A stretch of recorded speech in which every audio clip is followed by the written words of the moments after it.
Hello friends, welcome to my YouTube channel the web education. So friends, এই মুহূর্তে একটা গুরুত্বপূর্ণ আপডেট, সেটা হচ্ছে রাজ্যের আপার প্রাইমারি পরীক্ষার যে সময়, সেই সময় ঘোষণা নিয়ে বড় মন্তব্য প্রধান বিচারপতি অর্থাৎ কলকাতা হাইকোর্ট থেকে কিন্তু আজকে একটা বড় মন্তব্য করা হয়েছে বিচারপতির তরফ থেকে, যেখানে কিন্তু পিটিশনাররা একটা মামলা দায়ের করে যে রাজ্যে যেহেতু এনসিআরটি যে গাইডলাইন অনুসারে সেখানে কিন্তু সম্পূর্ণভাবে বলা রয়েছে যে প্রত্যেক বছর কিন্তু টেট পরীক্ষা নেওয়ার, কিন্তু বিগত 10 বছর ধরে অর্থাৎ লাস্ট কিন্তু আপার প্রাইমারি যে পরীক্ষা হয়েছিল আমাদের রাজ্যে সেটা হচ্ছে 2015 সালে, এবং তারপর থেকে অর্থাৎ 2025 পর্যন্ত কোনো কিন্তু আপার প্রাইমারি টেট নেওয়া হয়নি। এবং সেই মোতাবেক আজকে যে একটা জাজমেন্ট এসেছে সেটা হচ্ছে রাজ্যের আপার প্রাইমারি পরীক্ষার সময় নিয়ে।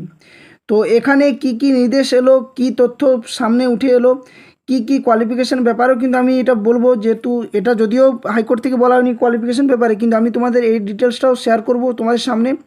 এবং সাথে সাথে আজকের যে ব্যাখ্যাটা বা কি পিটিশনারদের তরফ থেকে কী বলা হয়েছে, প্রধান বিচারপতি কী বিষয়টা মন্তব্য করলেন, বা পিটিশনারদের তরফ থেকে যে উকিল ছিলেন তিনি কি বললেন, এই সমস্ত বিষয়টা আমি তোমাদের সামনে বাংলাতে ব্যাখ্যা করে শোনাবো। তো অবশ্যই ভিডিওটি শেষ পর্যন্ত দেখো, এবং ভিডিওটিতে যদি নতুন হয়ে থাকো তাহলে অবশ্যই ভিডিওটি লাইক করো, এবং চ্যানেলে যারা নতুন আছে অবশ্যই চ্যানেলটি সাবস্ক্রাইব করো, বেল নোটিফিকেশন করো।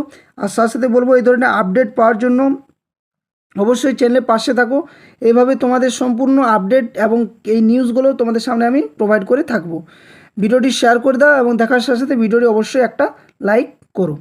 তো দেখো, বিষয়টা হচ্ছে আজকে কিন্তু কলকাতা হাইকোর্টে যে আপার প্রাইমারি যে পরীক্ষা নেওয়ার ব্যাপারে সেটার থেকে একটা যে পিটিশনার করা হয়েছিল, যেখানে সমস্ত চাকরি প্রার্থী অর্থাৎ যারা আপার প্রাইমারি দেওয়ার জন্য যারা দীর্ঘ 1 দশক ধরে প্রায় 10 বছর ধরে কিন্তু অপেক্ষা করছে, তার জন্য কিন্তু আজকে একটা শুনানি ছিল, যেখানে কলকাতা হাইকোর্টে প্রধান বিচারপতি সৌগত রায়ের ডিভিশন বেঞ্চে কিন্তু এই মামলার কিন্তু শুনানি হয়। এবং সেখানে যে বিষয়টা বলা হয় যে নতুন করে যে আপার প্রাইমারি পরীক্ষা, সে পরীক্ষা নেওয়ার ব্যাপারে।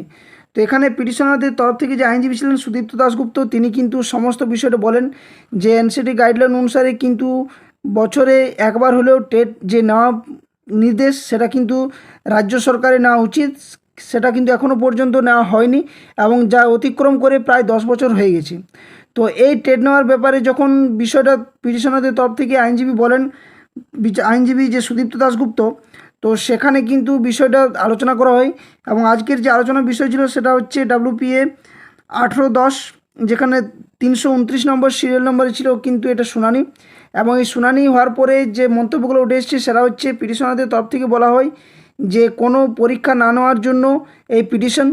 তখন কিন্তু বিষয়টা যে রাজ্য সরকার তরফ থেকে যিনি আইনজীবী ছিলেন তিনি বিষয়টা বলেন যে এই মুহূর্তে কিন্তু কোনো আপার প্রাইমারি নেওয়ার সম্ভাবনা থাকছে না, কারণ যেহেতু বর্তমানে যে SSC 26,000 চাকরি বাতিল মামলা, সেটার কিন্তু পরীক্ষা নেওয়া বা প্যানেল প্রকাশ করা বা যা কিছুই হোক না কেন, পুনরায় পরীক্ষা নেওয়ার ব্যাপারে কিন্তু একটা তারিখ নির্ধারণ করা হয়েছে, যেটা কিন্তু 31শে ডিসেম্বরের মধ্যে কিন্তু সমস্ত যে নিয়োগ প্রক্রিয়া অর্থাৎ 26,000-এর ক্ষেত্রে যে পরীক্ষা নেওয়ার সেটা কিন্তু করার আছে। তাই এই মুহূর্তে কোনোভাবেই টেট নেওয়ার কথা বলা হয়নি। তখন কিন্তু সুদীপ্ত দাশগুপ্ত যে পিটিশনারদের তরফ থেকে আইনজীবী, তিনি কিন্তু বলেন বিষয়টা যে যেহেতু এনসিটি গাইডলাইন অনুসারে বলা রয়েছে যে বছরে টেট নেওয়ার একবার করে, সেখানে কিন্তু এই আইন ভঙ্গ করার জন্য কিন্তু তিনি বিষয়টা তুলে ধরেন। তখন বিচারপতি বলেন যে এই বিষয়ে তাহলে রাজ্য সরকার বা রাজ্য সরকার তরফ থেকে যিনি উকিল রয়েছেন ওনাকে প্রশ্ন করে যে তাহলে রাজ্য সরকার কি স্টেটমেন্ট দিতে চাইছে এই মুহূর্তে। তখন রাজ্য সরকার তরফ থেকে বলা হয় যে আমরা এর জন্য একটা নির্দিষ্ট ডেট বা টাইম কিছু বলতে পারছি না, তবে এটা বলতে পারি যে ডিসেম্বর পর্যন্ত যেহেতু 2025-এ কোনোভাবেই নেওয়া সম্ভব হচ্ছে না, তবে 2026 সালে মার্চের মধ্যে নতুন করে যে আপার প্রাইমারি, সে আপার প্রাইমারি নিতে পারা যাবে বলে জানানো হয়েছে।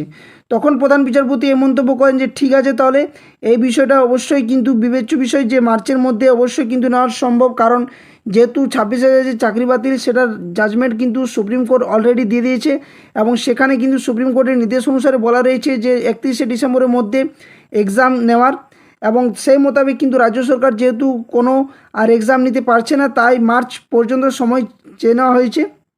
এবং এখানে বিচারপতি এটাও মন্তব্য করে বলেন, পিটিশনারদের যে আইনজীবী ছিলেন অর্থাৎ সুদীপ্ত দাশগুপ্তকে, ওনাকেও কিন্তু মন্তব্য করে বলে দেন যে এই যে মার্চ মাসের যে ডিউরেশন সময়, এই সময়ের মধ্যে যদি কোনো আপার প্রাইমারি নোটিফিকেশান রাজ্য সরকারের তরফ থেকে যদি পাবলিশ না করা হয় তাহলে কিন্তু পিটিশনাররা আবার পুনরায় মানে ফাইল করে বা পিটিশন করে বা কেস করে এটা কিন্তু আবার বিষয়টা তোলার জন্য একটা নির্দেশ দেন এবং সেখানে কিন্তু রাজ্য সরকারের যে মার্চ মাসের যে ডিউরেশন সেই সময়ের মধ্যে যদি না বার করে তাহলে কিন্তু কলকাতা হাইকোর্টের তরফ থেকেও কিন্তু স্টেপ নেওয়া হতে পারে বলে রাজ্যের যে আইনজীবী ছিলেন ওনাকে কিন্তু এই আদেশটা দেন বা নির্দেশটা দিয়েছেন।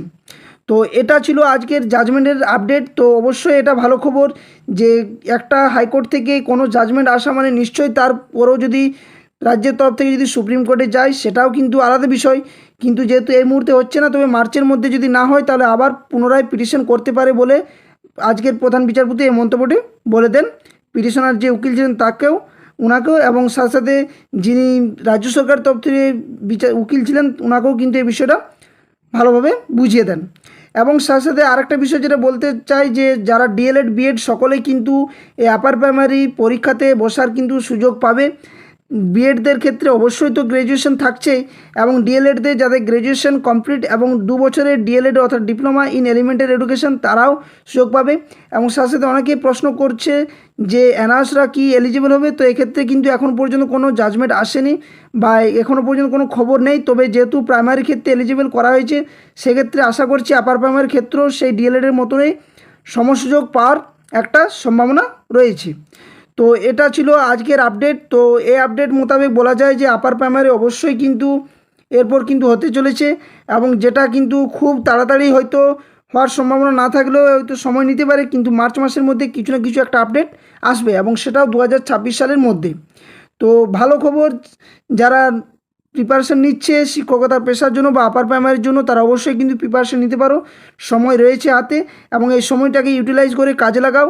যদিও কিন্তু রাজ্যের শিক্ষকতার পেশার জন্য যে পরিস্থিতি তাতে কিন্তু দিন দিন একটা ভালো সময় যাচ্ছে না, যেখানে প্রাথমিক থেকে শুরু করে আপার প্রাইমারি থেকে শুরু করে হাই স্কুল লেভেলের যে পরীক্ষা এসেছি সেখানেও কিন্তু ঠিক একইভাবে কিন্তু এই বিপর্যয় দেখা দিয়েছে শিক্ষার দিক থেকে রাজ্যে। তো এই আপডেটগুলো পাওয়ার জন্য অবশ্যই তোমরা চ্যানেলে যারা নতুন আছো অবশ্যই বলবো চ্যানেলটি সাবস্ক্রাইব করে রাখো, বেল নোটিফিকেশন করো যাতে এই ধরনের চাকরির আপডেট নিউজ এবং 2022 স্টেট ইন্টারভিউ যারা ক্লাস করতে চাইছো অবশ্যই সেগুলো পেয়ে যাবে প্লেলিস্টে ভিজিট করলে। এবং সাথে সাথে বলবো ভিডিওটি শেয়ার যতটা পারবে করো, সকলে যাতে বিষয়টার সাথে অবগত হয় এবং এই নিউজটা সকলকে ছড়িয়ে দাও এবং ভিডিওটি ভালো লাগলে অবশ্যই একটা লাইক দিয়ে জানাও। ধন্যবাদ, জয় হিন্দ এবং কমেন্ট বক্সে কমেন্ট করে জানাও যে কেমন লাগলো ভিডিওটা।